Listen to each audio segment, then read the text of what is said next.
নতুন বছরের প্রথম সকাল পহেলা বৈশাখ 1433 ভোরের নরম আলোয় আজকের দিনটা শুরু করলাম। মনে একটা অন্যরকম শান্তি, অন্যরকম ভালো লাগা, কারণ নতুন বছর মানেই নতুন আশা, নতুন করে বাঁচার স্বপ্ন।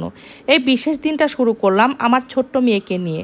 ওর শরীরটাও আজকে খুব একটা ভালো ছিল না, তবুও আমার পাশে আছে, আমার সাথে আছে, এটাই আমার কাছে সবচেয়ে বড় সুখ, সবচেয়ে বড় পাওয়া। জীবন সবসময় আমাদের ইচ্ছে মতো চলে না, তবুও এই ছোট ছোট মুহূর্তগুলোই আমাদের শক্তি দেয়, এগিয়ে যেতে শেখায়। তারপর শুরু করলাম আমাদের ছোট্ট ছোট আয়োজন।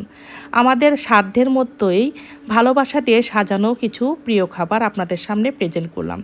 এক এক করে তৈরি করলাম পান্তা ভাত, ইলিশ মাছ ভাজা, ডাল ভর্তা, আলু ভর্তা, কাঁচা পেঁয়াজ, কাঁচা মরিচ, আরও ছোট ছোট ছিল পেয়ারা আর তরমুজ। এই সাধারণ খাবারের মধ্যেই লুকিয়ে আছে আমাদের বাঙালিয়ানা, আমাদের শেকড়, আমাদের ঐতিহ্য। সব কিছু নিজের হাতে প্রস্তুত করেছি, প্রতিটি ধাপে ধাপে ছিল যত্ন, ভালোবাসা আর পরিবারের জন্য কিছু করার আনন্দ। রান্নাঘরের এই ছোট্ট ছোট্ট মুহূর্তগুলো আজকে যেন আরও বেশি সুন্দর লাগছিল।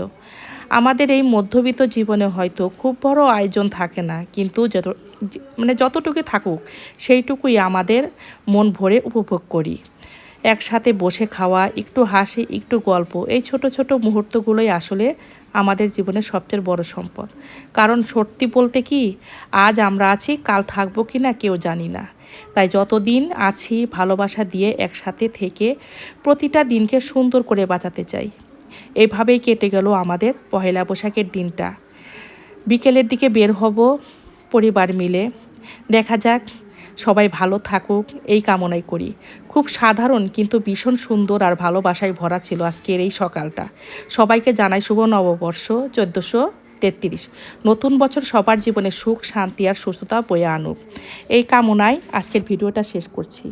ভিডিওটা যদি ভালো লাগে অবশ্যই লাইক, কমেন্ট, শেয়ার করতে ভুলবেন না। আর অবশ্যই একটু ফলো দিয়ে রাখবেন। ধন্যবাদ বন্ধুরা।